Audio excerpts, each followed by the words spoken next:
Perkenalkan Pak, saya Wandari Fatulan dari kampus Universitas Islam Negeri Mamuju Padang dari Prodi Hukum Keluarga. Saya ingin bertanya sedikit tentang mustahik zakat. Nah, sebelumnya Pak berkenan saya wawancara dikit. Salah. Mungkin langsung saja Pak. Untuk pertanyaan pertama Pak, apa saja kriteria utama yang digunakan oleh pihak Basnas dalam menentukan seseorang atau kelompok sebagai mustahik zakat sesuai dengan Asnaf 68 yang ditetapkan dalam agama Islam? Iya. Dalam penetapan mustahik zakat itu sudah ada ketentuan secara syariat dari Al-Quran bahwa ada fakir, ada miskin, ada musafir, dan lain-lain.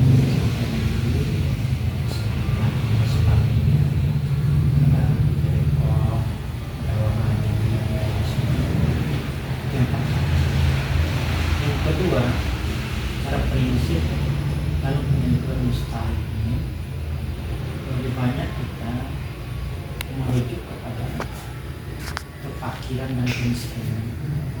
Karena di negara kita hari ini yang orang fakir, orang miskin.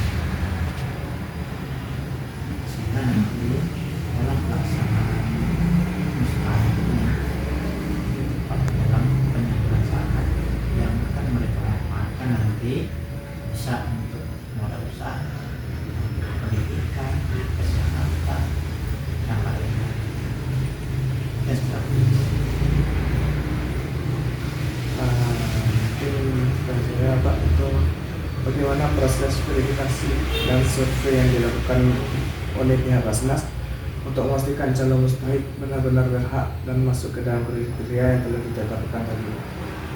Iya, memang secara aturan kita di Basnas Kota Padang Panjang itu ada SOP yang harus kita lengkapi atau persyaratan yang harus kita lengkapi seperti KTP, KK, permohonan mereka, rekomendasi masjid, desil mereka, desil mereka, kemudian apa yang mereka butuhkan.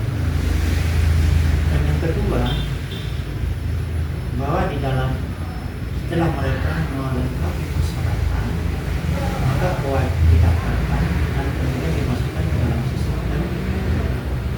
Dan setelah itu kita lakukan verifikasi terhadap kemustahikan mereka, dan itu dilakukan oleh tim verifikasi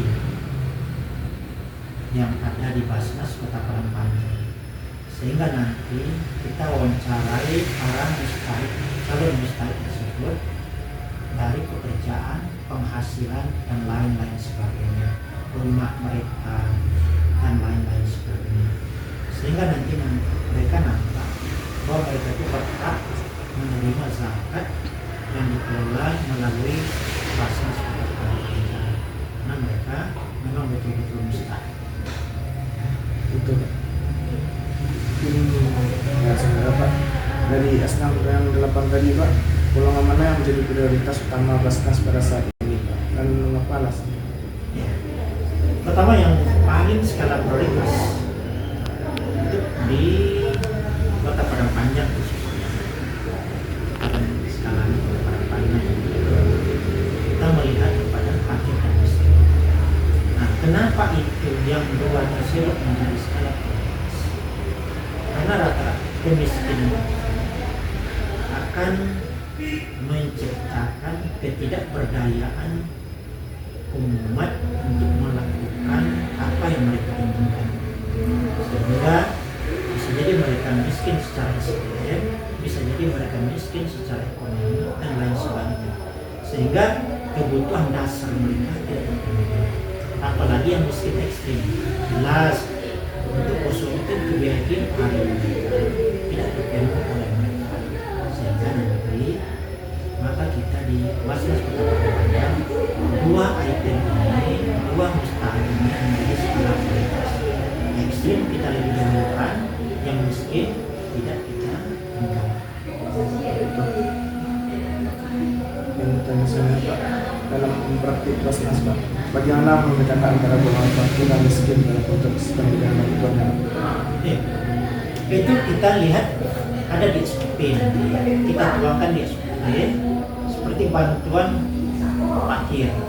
Bantuan parkir itu nanti rata-rata mereka untuk bantuan konsumtif dari parkir. Karena parkir ini memang mereka tidak ada yang mau dimakan, maka itu masuk sekarang dan rata-rata dibantu untuk konsumtif ini 1 sampai 1,5 juta. Nah, yang miskin itu lain lagi, karena mereka sudah ada yang mau dimakan, sudah ada yang mau diminum, sudah ada, tinggal lagi mereka tidak terpenuhi kebutuhan dasar mereka seperti kebutuhan pendidikan, kebutuhan rumah mereka, sandang, air dan sebagainya. Kan bantu mereka untuk dibantu seperti ya, beda dengan pendidikan lagi.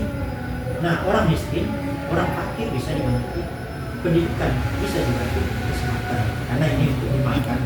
Karena untuk fakir dibantu 1.500.000, yang untuk yang miskin dibantu 1 juta. Dan mungkin ada sekitar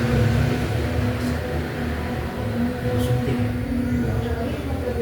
Mungkin pertanyaan terakhir, apakah ada kriteria atau perlakuan khusus yang diberikan kepada mustahil tertentu Pak? Misalnya korban bencana alam atau penyandang disabilitas?